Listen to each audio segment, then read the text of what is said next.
से सूट भी यहाँ पर आए थे, निरीक्षण करके गए, किस नजरिए से आप देखिए बहुत दुखद है और दिल्ली में ये पहली घटना नहीं है। पिछले 3 महीने की बात मैं करूं तो चौथी ऐसी बड़ी घटना है जहां पर 10 लोगों ने, 5 लोगों ने और यहां पर 22 लोगों ने अपनी जान गंवा दी है।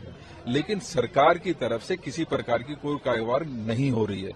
मैं जिम्मेदार ठहराना चाहता हूं जो यहाँ का फायर डिपार्टमेंट है दिल्ली का, मैं जिम्मेदार ठहराना चाहता हूं जो कॉरपोरेशन है, डीडीए है, एमसीडी है, इन्हीं के संरक्षण में कहीं ना कहीं इस तरीके की इलीगल कार्रवाई होती है। क्योंकि यहाँ की भी जानकारी जो मिली है उसके अनुसार 6 कमरों का एक गेस्ट हाउस जो है वो उसका परमिशन ली गई और लगभग 24 कमरे यहाँ पर चल रहे थे। उसके अलावा भी बहुत सारे लोग वहाँ पर इलीगल तरीके से रह रहे थे। तो इसके लिए जिम्मेदार कौन है? निश्चित ही जो सिस्टम है या सरकार है, ये सरकार उसके पूरी तरीके से जिम्मेदार है। 22 लोग मर जाते हैं, यहाँ की सरकार को जून नहीं रेंगती है। मुख्यमंत्री जी आराम फरमा रही हैं, एक आशीष सूद जी को, मंत्री जी को भेज देती हैं कि कार्रवाई होगी। मैं पूछना चाहता हूं कि पिछले जो 4 बड़ी घटनाएं हुई हैं उनमें क्या कार्रवाई हुई है? क्या आज भी उसी तरीके एक वादा करके आप चले जाएंगे और दिल्ली इसी तरीके से आपको भुगतती रहेगी?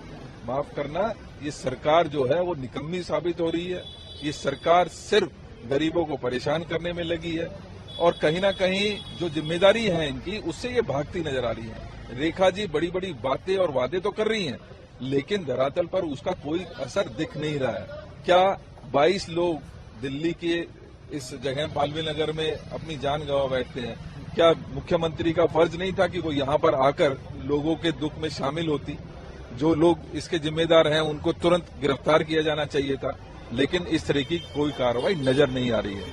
तो लिहाजा ये जब तक इन पे ब्रेक नहीं लगेगा, जब तक कोई बड़ी कार्रवाई इस पूरे सिस्टम को जिस तरीके से करप्ट हो गया है उसके ऊपर कार्रवाई नहीं होगी, जो इसकी जिम्मेदार है, न सिर्फ इसके बल्कि जो और भी बड़ी घटनाएं या छोटी घटनाएं दिल्ली में हुई हैं, जब तक उन कल्प्रिट्स को सजा नहीं मिलेगी इस तरीके की घटनाएं होती रहेंगी।